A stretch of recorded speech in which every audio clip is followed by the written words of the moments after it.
వచ్చారు. స్వామీజీ మాకేదో పని చేసి పెట్టండి, మా కష్టం పోగొట్టండి, పూర్ణఫలం కట్టుకో అన్నారు. కట్టారు. మళ్ళీ మరుసటి రోజు వచ్చారు. స్వామీజీ మా పని ఇంకా కాలేదు, ఇంకో పూర్ణఫలం కట్టు.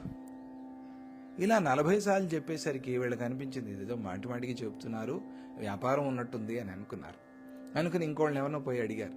లేదంటే మాకు మొదటిది కట్టక ముందే పని అయిపోయిందండి, కడదాం అనుకున్నప్పుడే పని అయిపోయిందండి అంటున్నారు. ఆశ్చర్యం. ఇలా ఉండదు కదా, ఒకళ్ళకి అయ్యి ఒకళ్ళకి అవ్వకుండా. అప్పుడు ఆలోచన చేశారు. ఆలోచన చేసి తెలియలా గురువులను అడిగారు. ఏంటో తెలిసిన వాళ్ళని పెద్దలను అడిగారు.